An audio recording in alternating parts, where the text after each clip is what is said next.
Magandang umaga po sa ating lahat. Ito po si John Malinis. Babagi ko po sa umagang ito sa aming lugar sa Tupisayna, Misamis Occidental. Yung area namin, ginawa naming farm sa tabi po ng ilog. Ito po ipapakita ko sa inyo yung area. Yan po yung ilog na sinasabi ko. Yan. Papunta po yan sa dagat mula dito mga 1 kilometro. Dagat na po. Yan. Ito po yung area na inataniman ko ng mga niyog sa ngayon. Parang virgin forest po ito. Maraming kahoy, maraming puno, malilim sa baba. Yan. Ito po yung inuhukay ko ngayon. Tatanim ko itong niyog. Yan. Ito po yung kahapon na niyog na tanim ko. Yan. Meron pa dito. Yan. Yan. Ang niyog dito.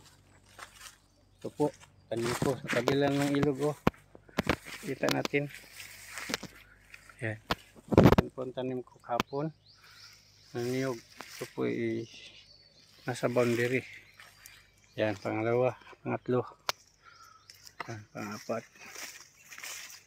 Po yung lugar namin. Yan. Sa lugar dyan high ground niyugan. Mayroon din mga mahogani na tanim.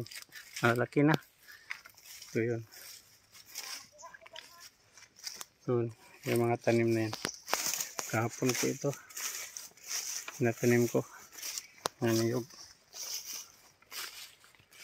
Yan.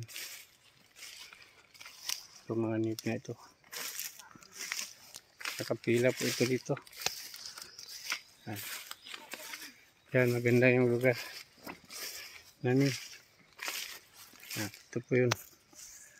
Yan. Mini forest. Mga mahogani po yan. Mga tanim na dyan sa ibabaw. Sa high ground. Yan po. Yung area namin. So ito yung mga niyog na tanim ko. Tabi sa boundary namin. Yan. Iyon lang po ang mabahagi ko sa umagang ito. Maraming salamat sa inyong pagsubaybay. Bye bye sa inyo.